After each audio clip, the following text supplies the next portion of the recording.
has chosen the storyline spread for your general monthly reading, which is a scattershot across the entire sign, telling 3, 4, or even 5 different stories for people going through different scenarios this month. The stories can be about any topic, so the floor is wide open.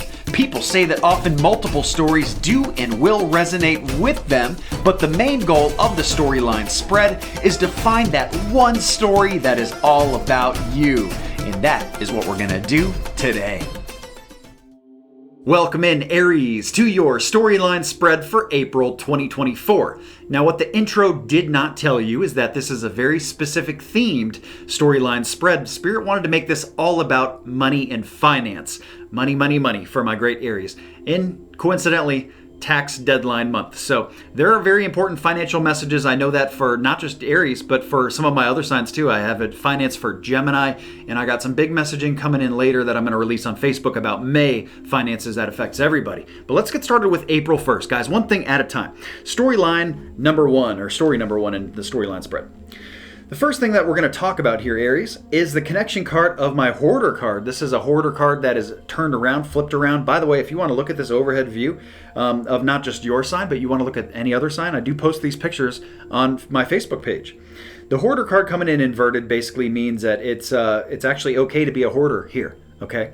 So it's actually okay to be saving. And I hope a lot of you here, well, it's hard to determine if this is your story yet or not, since we have 3 to go, but that's what the first thing comes in here. So if you're really kind of like saving it, and maybe people are giving you grief about it, like, oh, why don't you spend and go buy yourself that new car that you want or whatever, and you're just hanging on to that money right now, it looks like it's a good thing you are, okay? Here's why.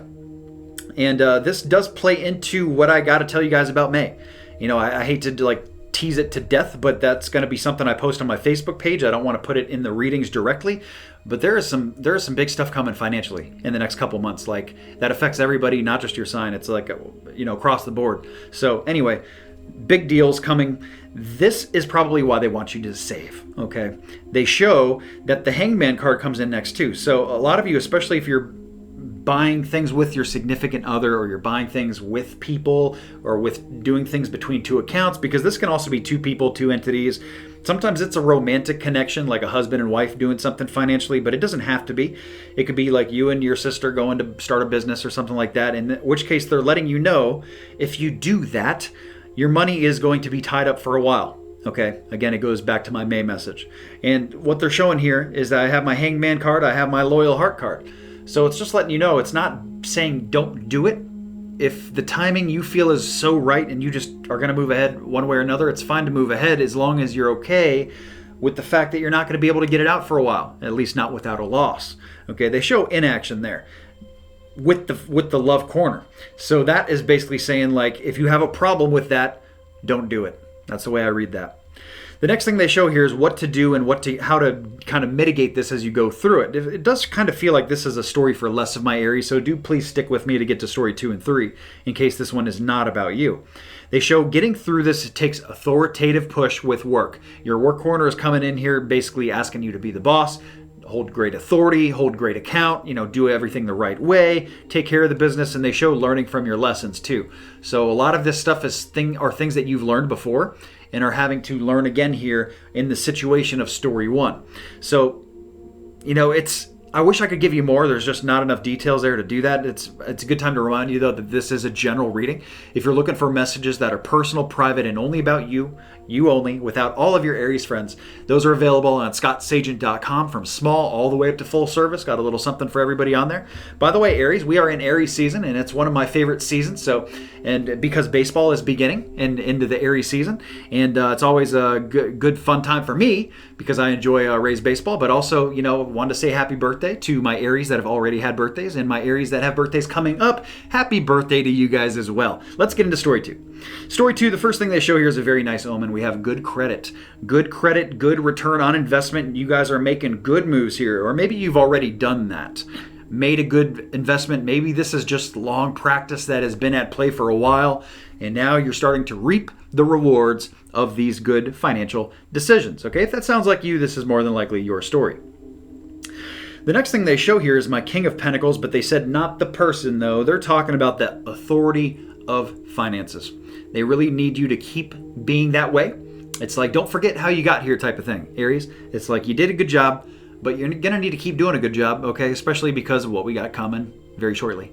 Not just April, but May. They show strength, too. So a lot of you guys have really been courageous, really been bold, maybe done some things that you never thought you were capable of. Nice things, though. I like the way it looks. Turning weaknesses into strengths, being very strong in your decision making with finances. I like the way it looks. They're letting you know here too that a change is coming, and I do think I've teased that enough. It's basically saying here that there is a sweeping change coming. This is my hurricane card, my tornado card. It's fast change. It's like stuff that used to be here, now it's all different. Just like when the hurricane comes through, or a tornado takes a piece of this house and it throws it into this yard, and everything's all mixed, matched, and all out of place and out of whack. So they're letting you know here to be conservative.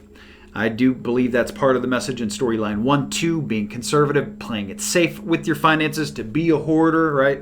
Because of this change that seems imminent in a lot of ways. Story 3, guys.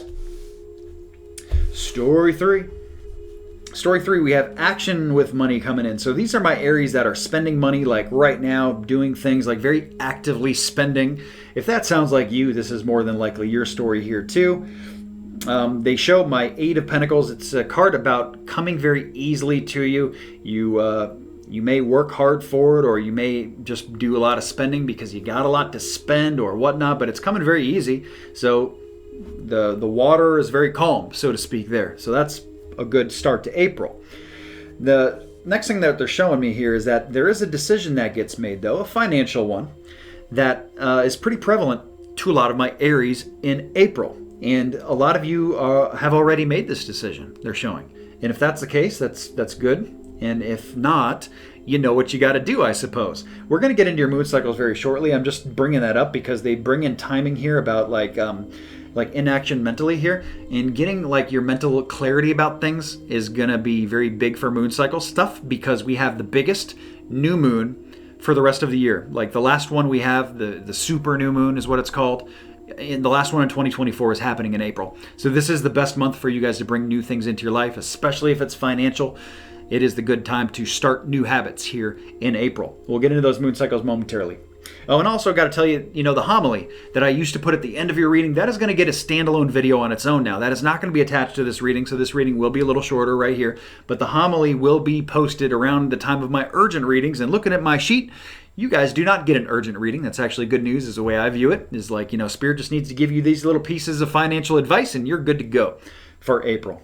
So there's a couple other moving things here. I told you that the inaction with your head, with your mentality, your kind of decision making here, it may go back to that decision that needs to be made. So really kind of move forward with this decision. If you already have made the decision, just let it go, because it's already done. It's already, the letter's been sent, so to speak, that kind of thing. They do show an inaction here, or not an inaction, but a social imbalance, so to speak, with the way that finances are being moved. So this is usually one extreme or the other, and it may tie back to that decision too. This is usually an extreme like, hey, you know what, you're having way too much fun, you're spending money way too loosely, all crazy, purchases you don't need, living above your means, that kind of thing. Or it's the complete opposite of that, and you're not having fun at all. You're being boring and like the hoarder that we talked about in story 1. So there has to be a middle ground. At least in story 3, they talk about that middle ground. Because in story 1, they said keep being a hoarder, right? In story 3, they're saying, hey, you got to do a little bit more here if you're that extreme. I feel like it's really the other way, though, for most of you. I feel like it's going to be like way too much spending, way too much loose. We need to tighten it down a little bit here and get this, wrapped up, because they bring in, for my Oracle Angel card, they bring in unfinished symphony. So they're saying that, like, there's still more to do here. This is not all done and wrapped up. You need to start tightening this up and, like, ratcheting this up, because, otherwise, when that hurricane comes in story 2 that we talked about, things are going to be flying around. So we just got to tighten things up a little bit here, and we don't need to be spending everything just because, we see an impulse buy that really captivates our attention. Okay, we don't have to fall victim to that. Now, your Rune Stone, guys, is a very interesting one, because I don't see this attaching to any specific story. So I think it's kind of more umbrella energy, and it's just kind of touches everybody in different ways. They really want you to find financial joy. Okay, so I view that the most as spend your money on the things that you truly love. If you don't truly love it, don't do it. At least not in April. Okay, so this is like me and my iced coffees. I love iced coffees. Well, okay, that's the one thing that I can splurge on. I can go get my iced coffees. But you know what? It's probably not the good time for me to go buy a new car. Okay, you see the difference? So something that you really love. And what if I really love the new car? Okay, well, if you can afford it and you really love it, I suppose that would be okay. But if not, or if you're questioning it, keep in mind, that's what they show here, is the mental kind of like unclarity here with the authoritative push with here. That's there for a reason. That's your conscious telling you, hey, maybe not a good timing here in April. Maybe let's wait, till the end of summer or something like that. Let's see what's going on the rest of this year. 2024 is an election year. They say everything is fake in an election year. Nothing is real. And it is just, continuance. Since this is a financial spread, the economy is not in great shape. It hasn't been for a very, very long time. And not just that, but we have inflation we're dealing with. So these financial burdens that we have, I can see why they're saying tighten it down. We don't need loose spending. We don't need to be crazy. It's okay to be a hoarder right now. Story one. So you can see, and even the Aries that have set this up very, very nicely here. And two, okay, you need to keep it up. So you can see the vibe of what Spirit is kind of trying to push here. Hopefully I've given you enough to work with that you understand the messages for you for April. If not, personal private reading the way to go. ScottSagent.com, guys. Let's get into your moon cycles. Like I said, it's the big one. And it's also the one that is causing that big eclipse that goes across most of the United States. So that new moon, he's going to be something to contend with here in April.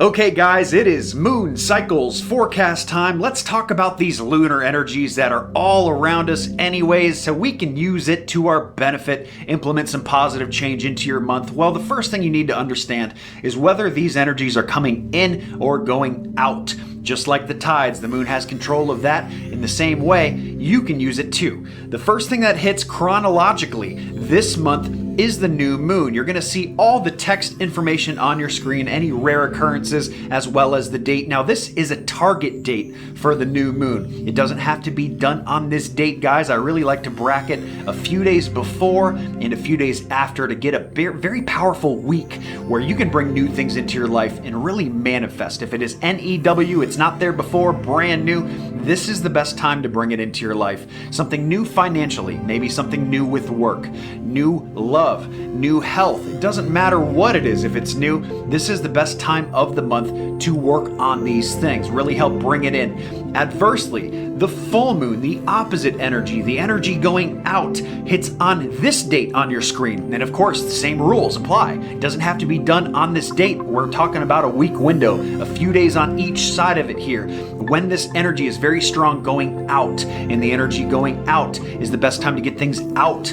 of your life that don't belong there or that you don't want there, something that's got control of you or hold of you that you don't want. Maybe something like a bad habit, maybe emotional baggage, a bill that's got to go. That would be something financially, maybe something with health, maybe an eating habit that's got to go. It doesn't matter if it's got to go. The full moon is your best bet to get this change to stick. If any of this has confused you, I've put together a moon cycle cheat sheet. I do it every single month. It is free. It is on the website, guys. You can check it out very easily. It is a little graphic illustration, a tool that you can use so you can kind of see these changes moving in and moving out, so you can align things in your month to it to really get them to stick, implement some great positive changes. Thank you so much for tuning in. Please remember to like and subscribe so you see the future readings. Remember that your homily will be posted in a standalone video on April 6th or 7th. I'll see you guys then. Have an excellent April. I know you will. So I guess the fortune teller's right.